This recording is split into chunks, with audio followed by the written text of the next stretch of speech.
Just a quick.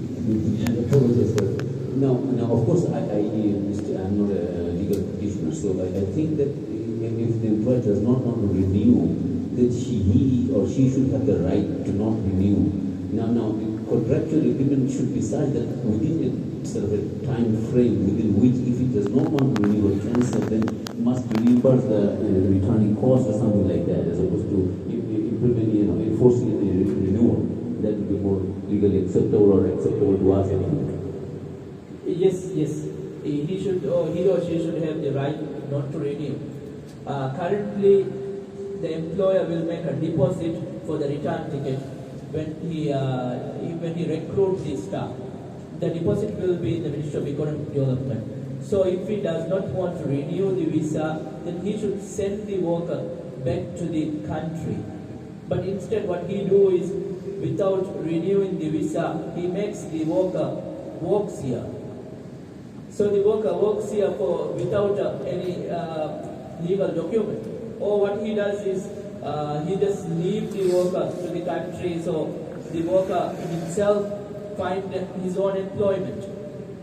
So he migrates to another island to find a work. Let's say the last year there was some state-owned enterprises. In some of their projects, they use undocumented migrant workers. It became an issue. What they have highlighted is that it's easy to use undocumented workers from the road instead of recruiting the documented workers. Cheaper as well. Yes, cheaper as well. Yes, but it should not be allowed like that, because it opens to the exploitations. Just a quick addition to my colleagues' comments here.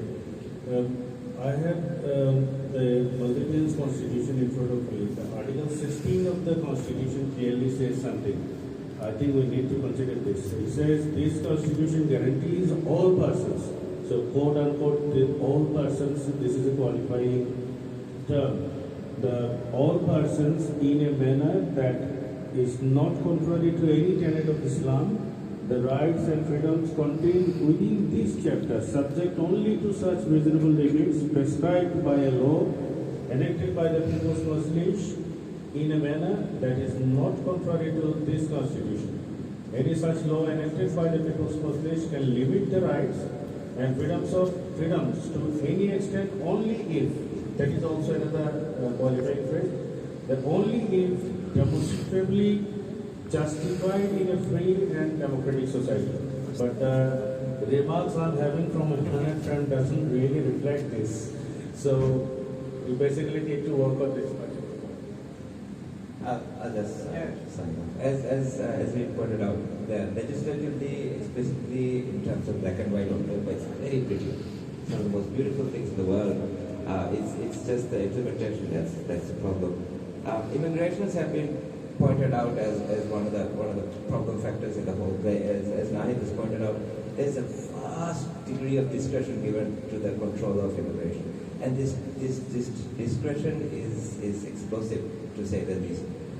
It opens the door for a lot of corruption and a lot of misappropriation and a lot of bribery and all sorts of stuff. Perhaps, since we have two honorable members of parliament from Bangladesh in our audience, perhaps you can speak to the Minister of Economic Development, but that he is the parent minister for the Department of Immigration and Immigration. Perhaps you can speak to the controller of immigrations over the mass expulsions, over the unscientific use of discretion in most cases. Perhaps you can speak to the Parliament, Speaker of Parliament, in trying to establish an immigration code where expatriate workers and migrant workers can actually challenge the decision of the immigration controller or the employer. I'll give you one example. The employer can unilaterally report you as missing in the system. Okay? It doesn't matter whether you are missing or not. You can be very well working within the confines of the house or the office space. But if the employer doesn't like you, he will report you missing in the system, and the immigrations will come and they won't even ask what has gone wrong, what's the issue. They will, for the simple act of reporting done by the employer, they will pick you up, put you in a detention center, and deport you within a couple of months. But it's more of a government is not